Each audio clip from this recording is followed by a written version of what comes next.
Welcome to the Earth Day Festival and to the Unitarian Universalist Church of Spartanburg. We're glad you're here. I am introducing Dr. Fred Stoll.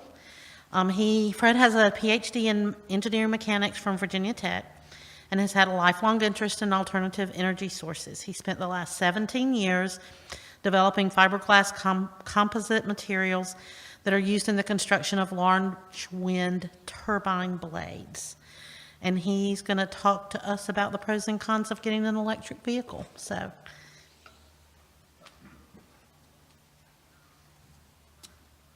thanks, Peggy. I'm trying to get the audio on my video recording. Excuse me. Back in 2012, my wife and I were shopping for a new car, and we knew people that had Priuses and things. But we were moving down here to the mountains, and I had the impression that they were kind of light duty. So we saw some Volkswagen diesels, and we ended up buying a Volkswagen Golf. It seemed a little heavier duty, and it advertised 45 miles a gallon. So we thought, well, it's pretty ecological vehicle. Well, that's one of the infamous Volkswagen turbo diesels that probably most of you heard about. Turns out they played a trick on us all, and they ended up buying it back from us because it was a very polluting vehicle. And now a lot of big cities in Europe are banning diesel vehicles. So anyway, cross diesels off your list if you're into the environment. So thinking about electric vehicles, one question that comes to mind is if you have an electric car and you charge it from the grid, well, your electricity might come from coal-fired power or a number of other places. So how do you really know if you're doing something good for the environment? Another question is cost. Now you're not buying gasoline anymore, but you're paying for electricity. What's the cost difference? It's not obvious because they're all different units and everything. So I put this presentation together because I was interested in those questions, and that's what I've tried to answer. By the way, does anyone here own a hybrid car? Does anybody own a plug-in hybrid? Does anyone own an electric vehicle? Do you? I know also Vic Bailey's out there with a couple of electric cars, so if you're interested, take a chance. I haven't had a chance to look yet. We may also have a couple other people come by that we know. We know someone that has a plug-in hybrid and another fellow that has an electric. So anyway. I'll go over really what are considered sort of the four basic car types in terms of power systems, and then look a little bit at the energy stream. Where does our energy come from for these cars? Then I'll get to the carbon dioxide efficiency of different vehicle options, cost of operation, and then just some practical issues like for an electric vehicle, you've got to charge the thing. What does that mean? Going on. So there's four sort of different classes of vehicle. There's the internal combustion vehicle. I'm sure you all have a car that looks something like that. And, it's characterized by a gasoline engine, and it's got a gearbox to match the speed of the vehicle with the speed of the engine, because as your vehicle speed changes, your engine can't handle that without changing a gearing. When you want to slow down, you've got all this kinetic energy, and all it does is it just dissipates it into heat. It uses friction, so you just lose that energy when you stop your vehicle.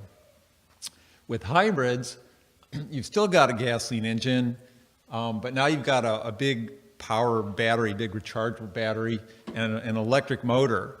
And you don't have quite a gearbox anymore, but you've got this gearing system that links together your wheels, your gasoline engine, and your electric motor to trade off between them.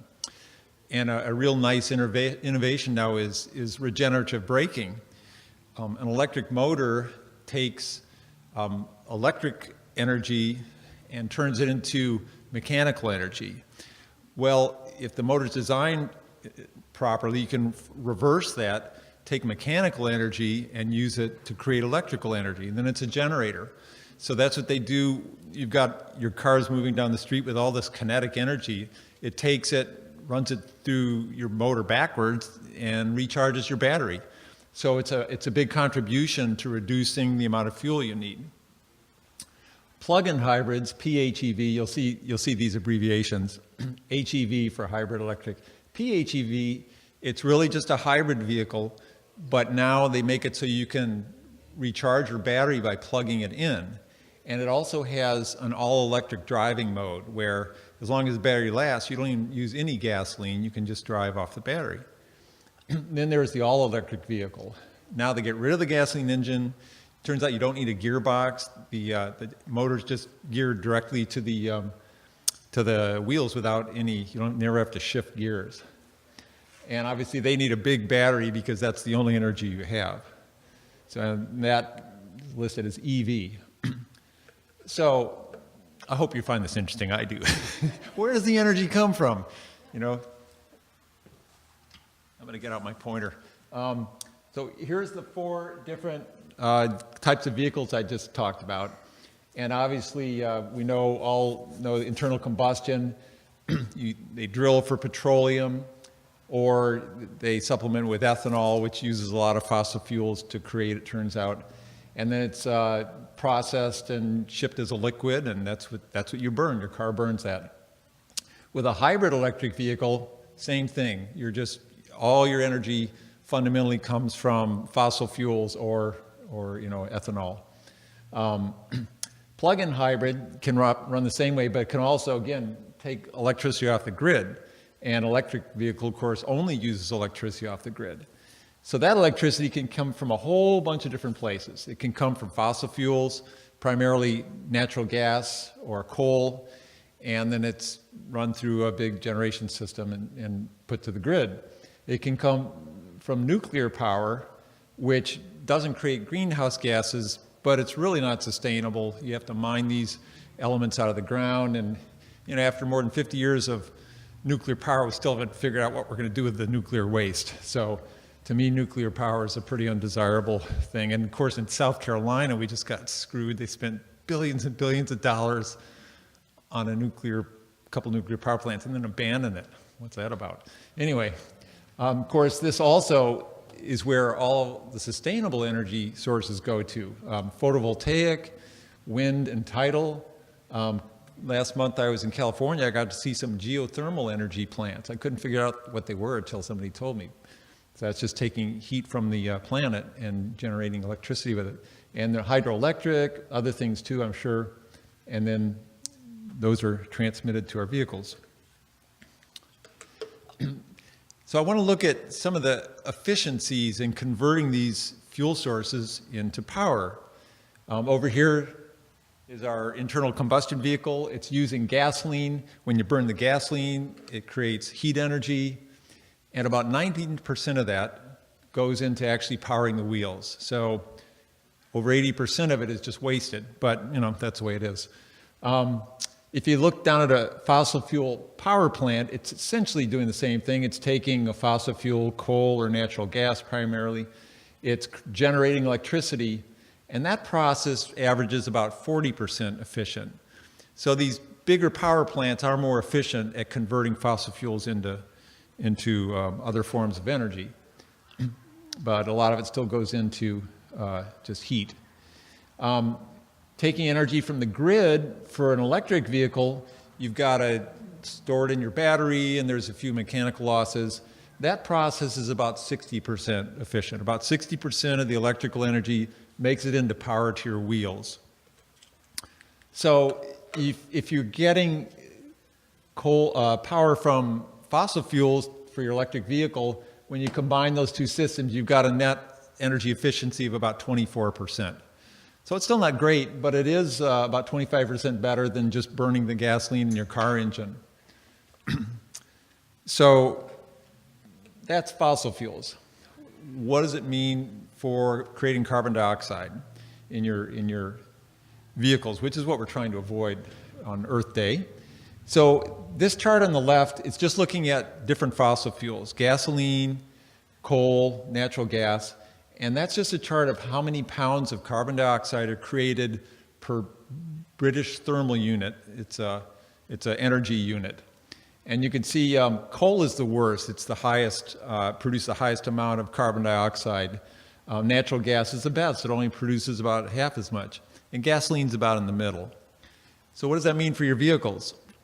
If you take those numbers and run them through those efficiencies we looked at in the last chart, your internal combustion vehicle, this shows how many pounds of carbon dioxide per BTU to the wheels. If you're charging your electric vehicle with coal-fired power, you're about the same. You're creating just about as much CO2 as if a gasoline burning engine. And we're talking about a conventional gas burning engine. If you're getting your electric power from natural gas, it's a lot better. Whether or not you like all the fracking they're using to extract, it's a different issue, but it is creating a lot less greenhouse gases. And of course, if your EV is powered with renewable energy derived electricity, then you're not creating CO2. But that still doesn't tell us, okay, I live in South Carolina, where's my electricity coming from? So the Union of Concerned Scientists sponsored a study to answer just that question. So let me explain this map. It's a little hard to understand, but for their study, they said a typical modern internal combustion vehicle gets 29 miles a gallon. That's, an average of different vehicles. A typical hybrid gets 50 miles a gallon. So it's a lot better. You're creating a lot less greenhouse gases that way. This map shows if you're using local electricity to charge your electric vehicle, what's sort of the equivalent miles per gallon in terms of carbon dioxide creation. So if you look there, everything on the map is greater than 29. That means you can take an electric vehicle, charge it anywhere in the country, and you're going to be responsible for less greenhouse gases than an internal combustion vehicle. So that's good news. The light green areas are where you're actually above 50 miles per gallon, pollution loading, if you want to call it, which is what hybrids can achieve. So 2/3 of the population of the country lives in that light green area, and in all these areas, your electric vehicle is going to be responsible for less carbon dioxide even than a hybrid vehicle, which is getting 50 miles a gallon. If you live in the center and north part of the country, those dark green areas, you're actually going to be creating more carbon dioxide than you would if you were just driving a regular hybrid. But so that sort of answers the question. If you really want to be an environmental hero in those outer areas, you'll drive an electric vehicle. In the center part of the country, for pollution reasons, you might as well drive a hybrid. What about cost of operation? You're not paying for gasoline if you have an electric vehicle, you're paying for electricity. The US government has a website where you can look up where you live and, considering your cost of electricity, cost of gasoline, and answer that question. In South Carolina, this is as of a couple months ago, average price of gasoline is about $2.45 a gallon. And they introduced this concept of an e-gallon, which is really the equivalent amount of electricity to go the distance that you go with gasoline. And in South Carolina, the electricity costs you less than half of what gasoline costs to go a certain distance. So that's great. That's great news. If you tie maintenance into that also, and I'll talk a little bit more about maintenance in a minute, because there's big differences between some kinds of cars. The average yearly, this is from a University of Michigan Transportation Research Institute study. The average yearly cost for fuel or electricity and maintenance for an internal combustion vehicle is about $1,100 a year. For an electric vehicle, it's less than $500. And some of that's the fuel, but some of that's maintenance. I'll show you in a minute. Over 8 years, which might be how long you keep your car, that's $5,000 lower cost of an electric vehicle compared to internal combustion vehicle. That assumes that you're not having to replace your power battery over that time. So I found this pretty fascinating about electric vehicles. I found a website that said the average internal combustion vehicle has about 2,000 moving parts. The average electric vehicle has about 20 moving parts. So that's all reflected in the number of things you have to take care of in your car.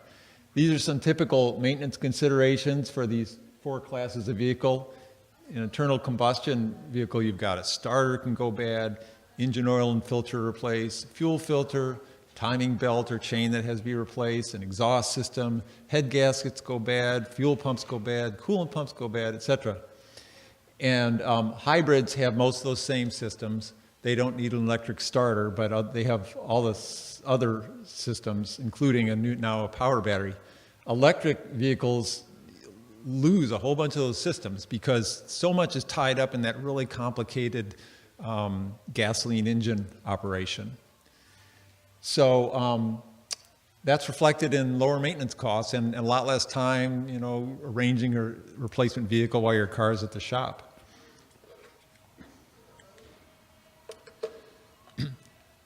So here's some data on the range of an electric vehicle or a hybrid electric, plug-in hybrid. I just got this data from the web.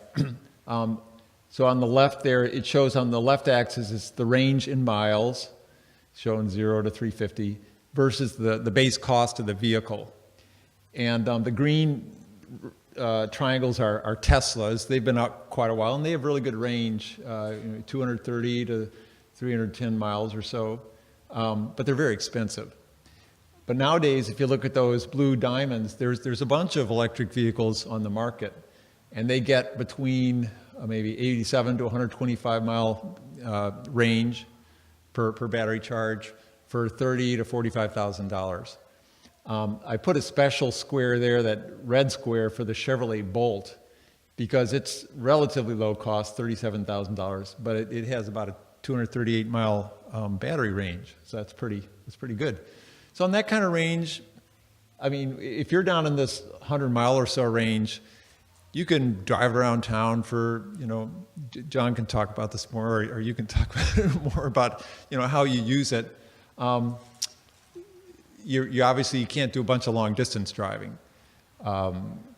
If you have more like 200, 250 mile range, well, you could take it up to Asheville and back, or Greenville, or Columbia, or maybe you need a place to charge when you're there, but you can do intermediate distance. But you're not going to be taking any real long road trips on that kind of range. Over here is the same chart for some plug-in hybrids showing the all-electric range. In other words, you charge it up and you drive it till your battery runs down before you start using gasoline. And they have a lot lower ranges, from about 10 to about 50 miles. And when I first looked at that, oh, that's terrible. But then you think about it, most people do a bunch of local driving, and so that can all be electric. So you're getting a really good, really low carbon dioxide, et cetera. But now if you need to take a long trip, you can do it with that car. So the electric vehicles also, currently they all get an immediate $7,500 federal income tax credit. So figure that into the cost, and it, Is that just all electric or plug-in hybrids? all electrics. Plug-in hybrids get some less than $7,500, but they also get some federal income tax credit. That's on only a new vehicle. Yeah, new, exactly, one time. What about charge times for all electric? These are some data I took just off some big chart I found on the web. And charge times, I mean, these two gentlemen can speak more about it later, but there's all these caveats, all these different modes you can charge with. And so these are just the minimum times I saw anywhere on any of these tables. And most of them are in the range of 4 to more than 8 hours. Here's a quote from an energy.gov website. Most public charging, that means, like in a parking structure or something, uses level 2 or DC fast charge electric vehicle supply equipment. Level 2 can provide 10 to 60 miles of range per hour, while DC fast charge can deliver 60 to 100 mile range in 20 minutes or less. So, this 60 to 100 miles in 20 minutes, you could start saying, well, maybe I can do a cross-country trip that way. There are some caveats about fast charging I'll talk about in a minute, but to me, a big handicap of an electric vehicle is it's not a great cross-country vehicle. Also, there's some concerns about battery life I heard. This is some website had this thing, top 5 tips for maintaining electric vehicle battery life. Don't leave the battery sitting at 100% state of charge too often. Avoid deep discharge of battery. Avoid extreme temperatures. Store in a garage whenever possible. Don't live in South Carolina. What, what to do with EV if going away on a vacation? Minimize fast charging whenever possible. So it seems like the battery is something you got to take a little bit of time getting to learn about if you want to own one of these vehicles, just how to take care of it, because they're pretty expensive when you have to change them. And here's something, again, this is on a government website. The advanced batteries in plug-in electric vehicles, and I think the same thing applies to all electric vehicles, are designed for extended life but will wear out eventually. Several manufacturers of plug-in vehicles are offering 8-year, 100,000-mile battery warranties. Test and simulation results indicate that today's batteries may last 12 to 15 years in moderate climates, 8 to 12 years in extreme climates. So, you know, that's pretty good life, but if you're like me and keep a car a long time, you might have to change your battery at some point in the life. So, you know, one thing that comes to mind as an engineer, I'm an engineer, is, well, gee, why don't we just take out a battery and put in a charged one, and that way you can drive across country? Well, a lot of people would like to do that. It's not going to happen anytime soon, and there's a few reasons for that. One is these batteries are so big, they sort of have to design the car around them or design them around the car. Some of them have cooling systems, so there's things to hook up and detach if you're going to change your battery. And there's, you know, each company's designing their own batteries, so there's a lot of proprietary technology. They don't want to just make them interchangeable. So I think eventually it'll happen, but it's not going to be in the near future. So in conclusion, electric vehicles offer carbon dioxide reductions compared to internal combustion vehicles everywhere in the USA. That's plain internal combustion, non-hybrids. And they offer reductions even compared to hybrids in about 2/3 of the country, including South Carolina. Electric vehicles and plug-in electric use electricity that costs less than half the amount for, you know, equivalent range with gasoline. Electric vehicle ownership is very cost competitive with internal combustion vehicles, considering the $7,500 tax credit and lower operating costs.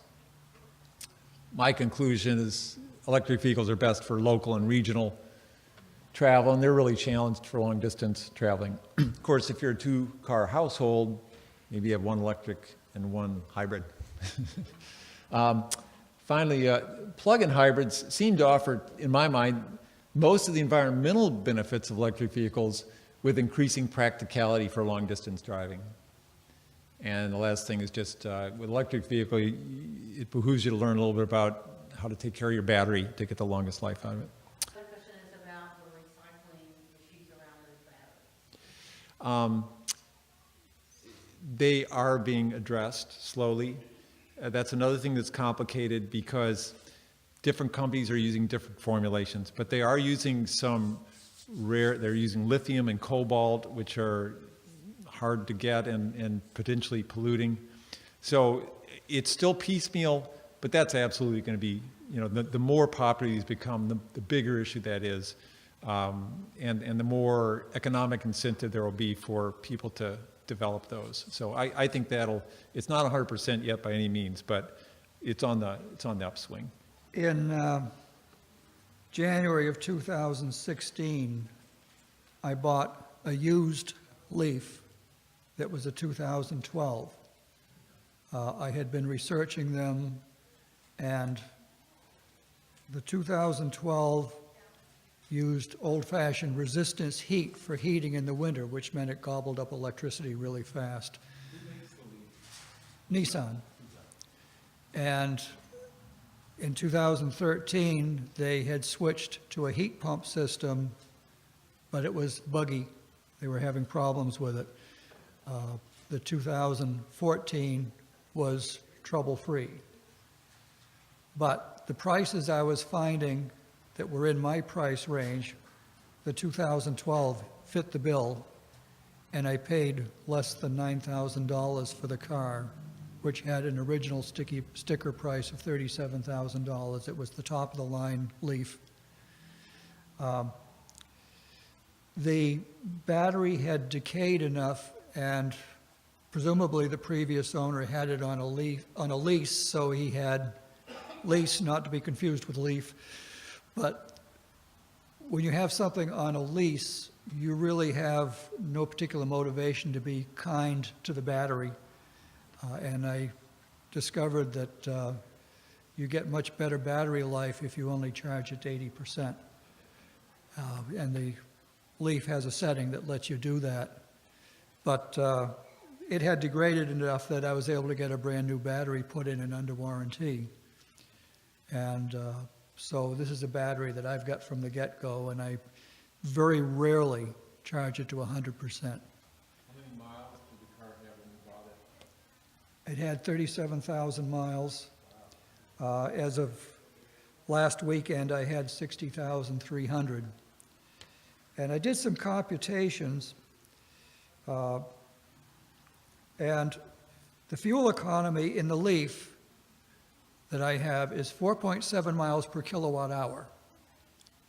Well, how does that compare with miles per gallon of gasoline? I ran the numbers, and I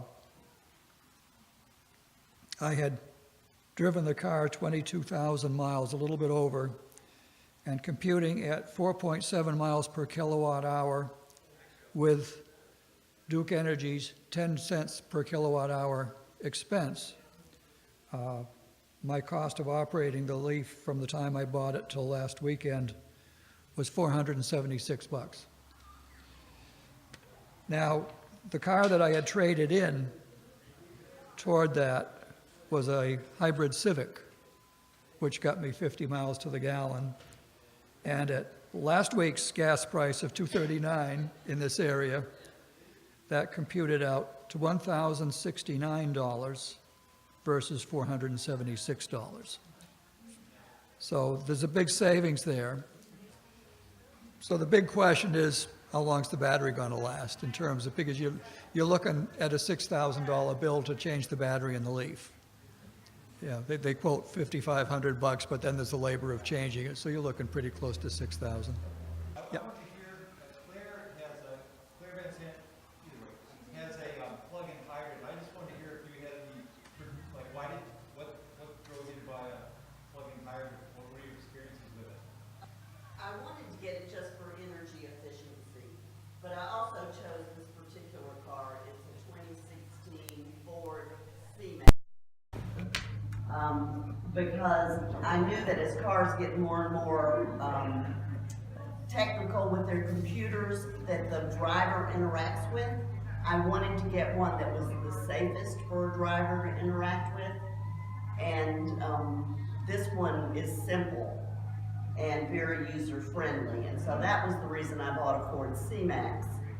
And it gets about 19, 20, 21 miles per charge. And I use the 110 volts, and it takes overnight to charge it, probably 8 hours. And that works for me just fine. When I go home, I plug it in. But I can make trips around town all day long and still have miles left over. And pedestrians not hear me when I sneak up on them. Oh, yeah. Yes. But I calculated that it's about 50 cents for me to fully charge my car through Duke Energy. And I have typically filled up my gas tank once a month. Yeah. But when I plug in, I fill my gas tank. When I don't plug in, I have to fill it up every week. Yeah, I just want to say, I bought my Leaf with the intention of just using it as a commuter car. I live in Gaffney and I drive to BMW, which is fortunate for me because I can park at their performance center, charge for free. So half my trip is paid for by BMW. Nice. So, and people don't realize that Spartanburg has quite a few free charging stations around. Free? Spartanburg, free. Yeah, the closest one is at the public parking over here in the corner, you know, where the hotspot is, that area. Yeah, there's a couple of them. There's the Marriott has one in there. Oh, I didn't know it was free. I've seen the charge. They don't charge you for it. They don't. Oh. Also over at the administrative building, there's a charging station. There's 2 of them. and also the parking garage next to the library. On weekends, they don't charge you to park, so you can just plug in there. I usually go to the library, plug in, do my thing in the library, and come back out. At least I get some extra miles out of it, so works for me. I guess eventually highway departments have to figure out how to charge this. Yes, Now, yes. Yeah, they'll fund. Yeah. They just started it this year, where I'm sure you may have it as well. If you have to re-register your vehicle, they actually instituted a $160 fee to register your electric vehicle, whereas previous years you didn't pay that. That's to compensate for not paying gas. For not paying the gas tax, yeah.